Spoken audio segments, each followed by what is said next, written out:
Hello everyone, my name is Bhagyashree and today we are going to discuss about decision control instructions. हम day to day life में हम लोग देखते हैं कि कई बार हम कंडीशंस के अकॉर्डिंग डिसीजंस लेते हैं। फॉर एग्जांपल, सपोज हमने डिसाइड किया कि अगर कल वेदर अच्छा रहा तो हम लोग पिकनिक के लिए जाएंगे। तो यहाँ पर हमने क्या किया, कंडीशन अप्लाई की कि अगर कल वेदर अच्छा है तो हम पिकनिक के लिए जाएंगे, राइट। सेम वे में अगर सपोज मेरे 10th में परसेंटेज अबाव 60 रहे तो मैं साइंस सब्जेक्ट में एडमिशन लूंगी। तो यहाँ पर हम क्या कर रहे हैं, कंडीशन अप्लाई कर रहे हैं कि जैसे 10th में क्या बोल रहे हैं हम कि परसेंटेज क्या है, अगर अबाव 60 है तो ही हम साइंस सब्जेक्ट के लिए एडमिशन लेंगे। तो ऐसे डे टू डे लाइफ में हम लोग क्या करते हैं, कई डिसीजंस कंडीशन के अकॉर्डिंग लेते हैं। कोई एक कंडीशन रखते हैं, उस कंडीशन के ट्रू होने पर ही हम क्या करते हैं, वो काम करते हैं। तो कंडीशन के अकॉर्डिंग हम क्या करते हैं, डिसीजंस लेते हैं। सेम वे में हमें प्रोग्रामिंग में भी करना पड़ता है। कई बार हमें प्रोग्रामिंग में कुछ कंडीशंस के अकॉर्डिंग प्रोसेस करनी होती है, ठीक है। अब जब भी हमें प्रोग्रामिंग में कंडीशंस के अकॉर्डिंग प्रोसेस करनी होगी तो उसके लिए हम दो कीवर्ड्स का यूज करेंगे, इफ एंड एल्स। तो ये दो कीवर्ड्स है जिसका यूज हम लोग किसके लिए करते हैं, डिसीजन कंट्रोल इंस्ट्रक्शंस को मेंशन करने के लिए करते हैं। तो हमें ये ध्यान रखना है कि जब भी हमें कहीं पर कोई कंडीशन के अकॉर्डिंग डिसीजन लेना है, यानी प्रोग्राम में कहीं पर हमें कंडीशन दिख रही है तो कंडीशन के अकॉर्डिंग जब भी हमें प्रोसेस करना होगा तब हमें इफ एल्स इन कीवर्ड्स का यूज करना होगा, ठीक है। अब यहाँ पर हम एक प्रोग्राम में लिखेंगे।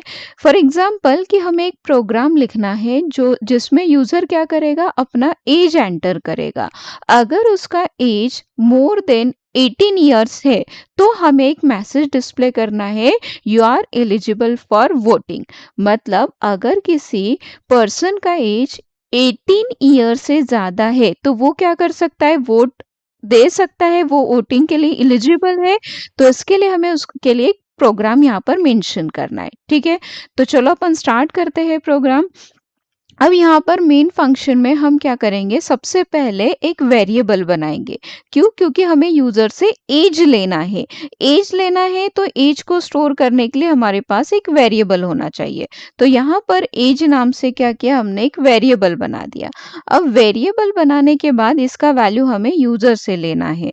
तो यूजर को हम यहाँ पर एक मैसेज दे देंगे प्रिंटफ फंक्शन के थ्रू, एंटर योर एज, ठीक है। अब यहाँ पर यूजर क्या करेगा, उसका एज एंटर करेगा। तो हमने यहाँ पर यूजर को एक मैसेज दे दिया। अब यूजर क्या करेगा, एज एंटर करेगा तो उसे हमें स्कैन करना पड़ेगा और मेमोरी में डेटा को स्टोर करना पड़ेगा। अब एज जो वेरिएबल है इंटीजर वेरिएबल है, इसलिए स्पेसिफायर इंटीजर का हमने मेंशन किया। अब वैल्यू कहाँ स्टोर करना है, हमें एज वेरिएबल में। तो यहाँ पर एज वेरिएबल में क्या होगा, वैल्यू स्टोर हो जाएगा। तो देखो यहाँ पर ये वाली लाइन जब एग्जीक्यूट होगी तो इसमें क्या होगा, एक वेरिएबल क्रिएट होगा, ठीक है। वेरिएबल का नाम क्या दिया हमने, एज। एज नाम से वेरिएबल क्रिएट हो गया। देन जब सेकेंड लाइन ये एग्जीक्यूट होगी तो यूजर को एक मैसेज मिलेगा, एंटर योर एज।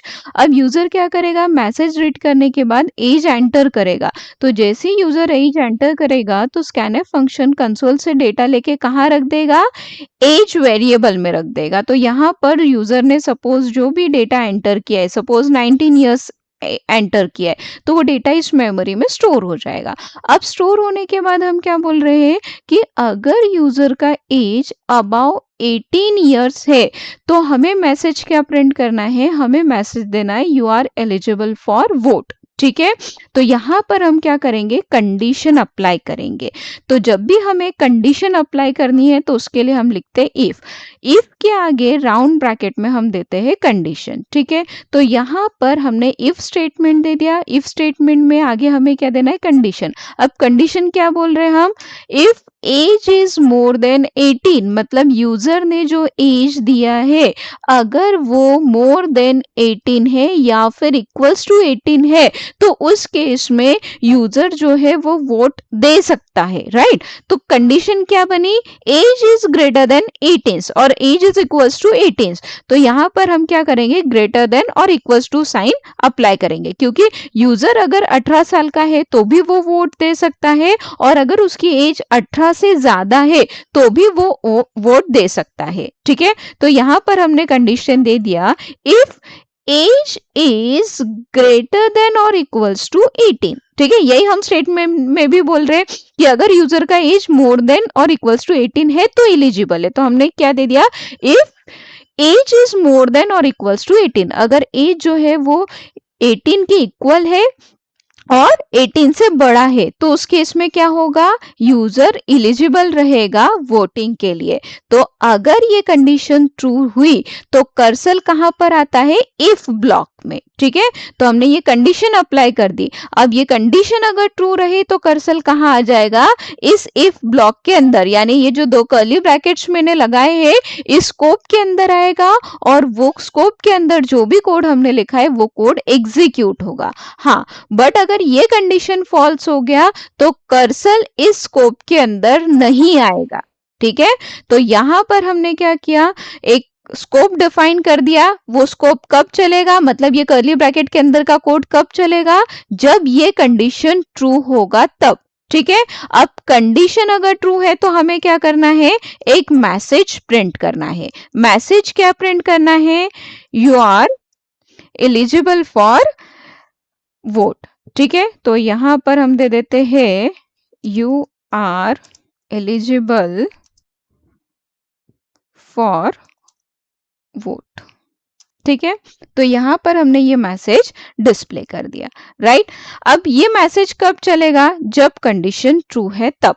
मतलब जैसे ही ये कंडीशन ट्रू होगी तो कर्सर इफ ब्लॉक के अंदर आएगा और इफ ब्लॉक के अंदर आने के बाद यहां पर हमने जो मैसेज प्रिंट किया है वो मैसेज कंसोल पे शो करेगा। ठीक है, तो अब देखो कंडीशन ट्रू हो गई तो यहां पर आएगा और इसे प्रिंट करेगा। तो चलो अब इस कोड को हम एग्जीक्यूट करते हैं। अभी हम एल्स ब्लॉक पे नहीं आए हैं, कि एल्स ब्लॉक कब लिखना है, किस केस में लिखना है, हम वो चीज आगे डिस्कस करेंगे। अभी सिर्फ हमने क्या काम किया है कि भैया अगर हमें कोई कंडीशन मेंशन करना है और वो कंडीशन अगर ट्रू होती है तो आगे का काम क्या करना है, बस उतना हमने यहाँ पर कोड लिखा है कि हमने एक कंडीशन दी है, ये कंडीशन अगर सेटिस्फाई होती है तो हमें क्या प्रोसेस इंप्लीमेंट करना है, तो वो प्रोसेस हमने यहाँ पर मेंशन किया है। ठीक है, तो हमेशा ध्यान रखना है कि इफ के ब्रैकेट में जो भी कंडीशन हम देते हैं अगर वो कंडीशन ट्रू रहा तो ही कर्सर इफ ब्लॉक के अंदर आता है, अदरवाइज कर्सर इफ ब्लॉक के अंदर नहीं आता है।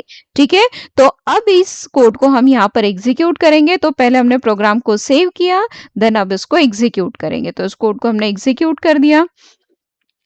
ठीक है, तो देखो यहाँ पर मैसेज मिल गया एंटर योर एज। तो जैसे कि यहाँ पर मैंने मेरा एज एंटर कर दिया 25। ठीक है, तो 25 क्या है, मोर देन 18 है। तो यहाँ पर हमें मैसेज मिल गया you are eligible for vote. ठीक है, राइट। अब यहाँ पर कंडीशन के ट्रू होने पर हमें ये प्रोसेस करनी थी तो वो हमने मेंशन की। अब जस्ट इमेजिन कि ये कंडीशन अगर फॉल्स हो गई तो फिर क्या होगा, राइट। तो अब देखो हम इस प्रोग्राम को फिर से रन करेंगे और फिर से रन करने के बाद अब अगला वैल्यू जो हम देंगे वो 18 से कम देंगे। ठीक है, तो 18 से कम मैंने दे दिया 16।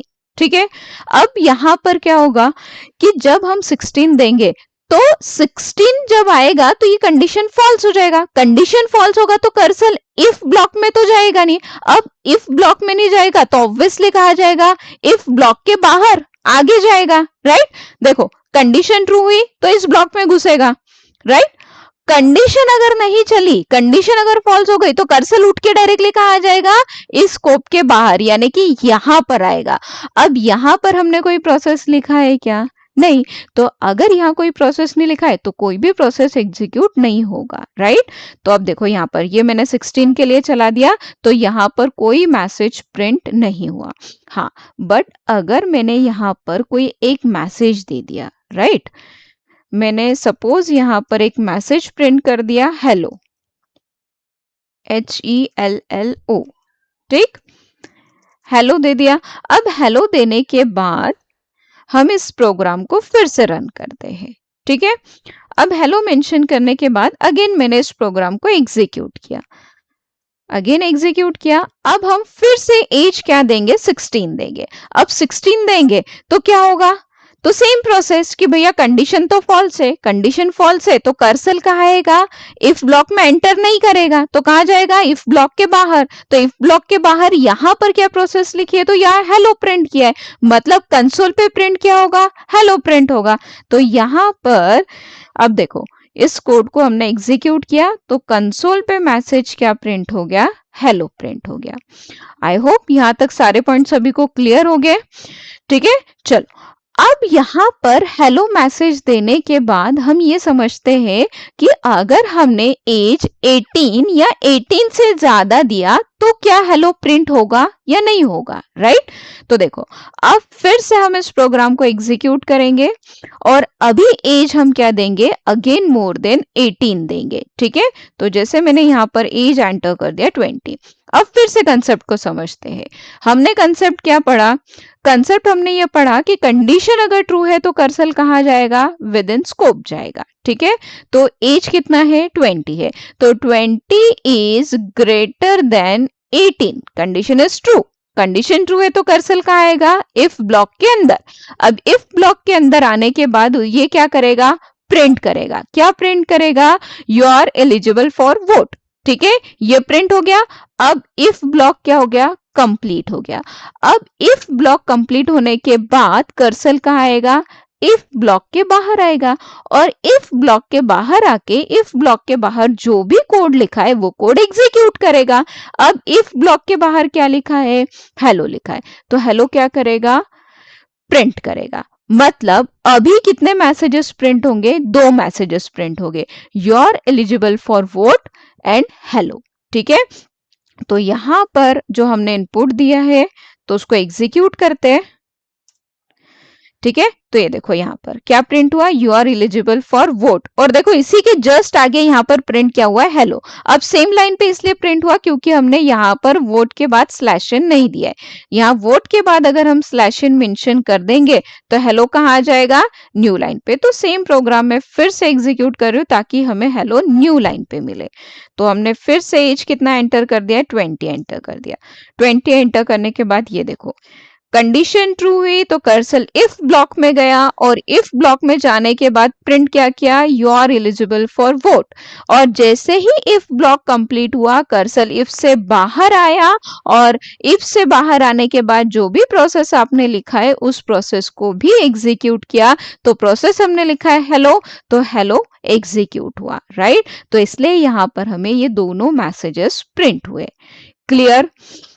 अब यहां पर सपोज करो कि हमें क्या करना है कि ये कंडीशन अगर ट्रू रही तो you are eligible for vote ये प्रिंट करना है। ठीक है, बट अगर कंडीशन फॉल्स होती है तो ही हमें हेलो प्रिंट करना है।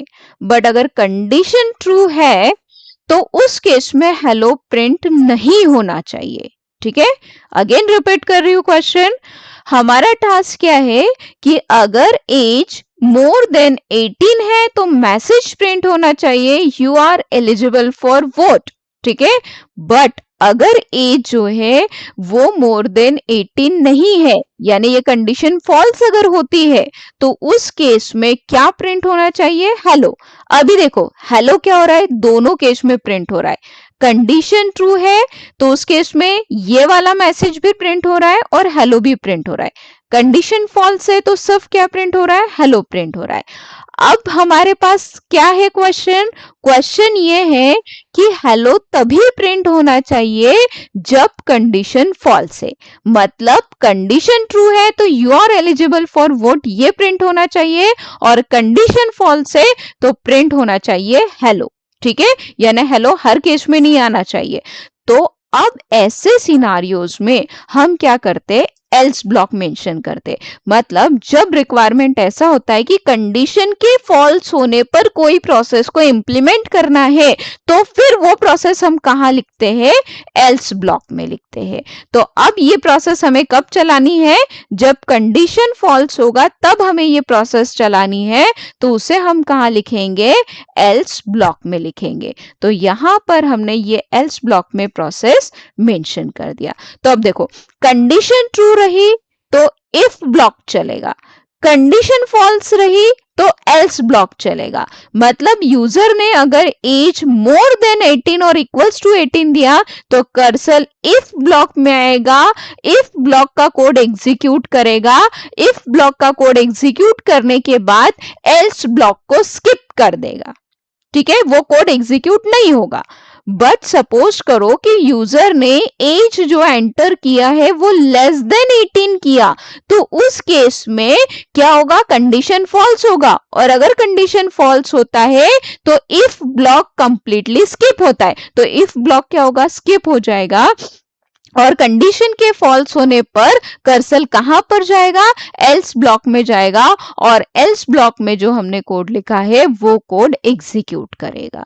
ठीक है, तो अगर हम इफ और एल्स दोनों ब्लॉक मेंशन करते तो कंडीशन के ट्रू होने पर इफ ब्लॉक का कोड चलता है और कंडीशन के फॉल्स होने पर एल्स ब्लॉक का कोड एग्जीक्यूट होता है।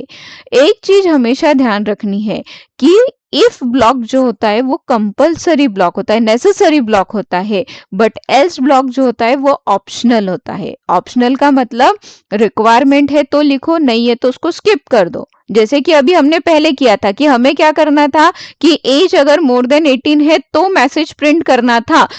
अगर एज लेस देन 18 है तो उस केस में हमें कोई भी मैसेज प्रिंट नहीं करना था। तो इसलिए हमने क्या किया था, सिर्फ इफ ब्लॉक जो है उसको मेंशन किया था और एल्स ब्लॉक को हटा दिया था। बट आप ऐसा नहीं कर सकते हो कि इफ को हटा दो और सिर्फ एल्स लिखो। ऐसा करोगे तो कंपाइलर एरर देगा, कोड एग्जीक्यूट नहीं होगा। तो एल्स ब्लॉक अगर आप कहीं पर लिख रहे हो तो एल्स के लिए इफ लिखना कंपलसरी होता है। तो ये चीज हमें ध्यान रखनी है कि सिर्फ एल्स पार्ट नहीं लिख सकते, बट सिर्फ इफ पार्ट लिखा जा सकता है। अगर हमारे पास क्वेश्चन कुछ इस तरीके से है कि कंडीशन के ट्रू होने पर हमें कोई प्रोसेस करनी है बट फॉल्स होने पर कोई भी प्रोसेस इंप्लीमेंट नहीं करनी है, तो उसमें हम क्या करते हैं, सिर्फ इफ ब्लॉक मेंशन करते। बट क्वेश्चन कुछ ऐसा है कि कंडीशन के ट्रू होने पर भी प्रोसेस करनी है और फॉल्स होने पर भी प्रोसेस करनी है, तो वैसे सिनारियोज में हमें इफ और एल्स दोनों ब्लॉक मेंशन करने पड़ते हैं। ठीक है, तो अब इस मैसेज को मैं थोड़ा सा मॉडिफाई कर देती हूँ। जैसे कि जनरली क्या होता है कि एज अगर मोर देन 18 है और इक्वल्स टू 18 है तो पर्सन एलिजिबल होता है वोट करने के लिए, बट अगर एज लेस देन 18 है तो पर्सन एलिजिबल नहीं होता है वोट करने के लिए। तो हम सिमिलर मैसेज यहाँ पर भी मेंशन कर देते हैं ताकि वो दिखने में थोड़ा अच्छा लगे।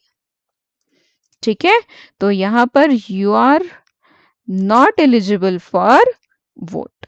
ठीक है, तो देखो अब यहाँ पर कंडीशन ट्रू हुई तो उस केस में हमने you are eligible for vote message दिया। कंडीशन अगर फॉल्स हुई तो you are not eligible for vote ये मैसेज प्रिंट किया है। ठीक है, तो फिर से इस कोड को हम एग्जीक्यूट करते हैं दोनों वैल्यूज के लिए, मोर देन 18 के लिए भी और लेस देन 18 के लिए भी। ठीक है, तो पहले मैं दे रही हूँ 20 एज यानी मोर देन 18। अब इस केस में क्या है, एज 20 है तो 20 इज ग्रेटर देन 18, कंडीशन क्या होगा, ट्रू होगा। ठीक है, तो प्रिंट क्या होगा, you are eligible for vote, ये प्रिंट होगा। बट ये पार्ट, ये मैसेज कहाँ लिखा है, एल्स में लिखा है, तो ये वाला पोर्शन स्किप होगा यानी एल्स पार्ट स्किप होगा।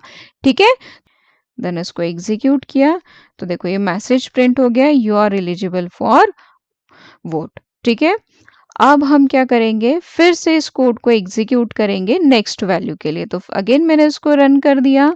अब रन करने के बाद हमने एज कितना दे दिया, सपोज एज दे दिया 12 इयर्स। 12 इयर्स दे दिया तो 12 इज लेस देन 18, तो एज क्या हुआ, लेस से 18 से, तो कंडीशन क्या होगा, फॉल्स होगा। कंडीशन फॉल्स होगा तो इफ ब्लॉक जो है वो स्किप होगा। कर्सर डायरेक्टली कहाँ जाएगा, एल्स ब्लॉक में आएगा। एल्स ब्लॉक में आएगा और मैसेज क्या प्रिंट करेगा, you are not eligible for vote. तो ये मैसेज कंसोल पे प्रिंट होगा।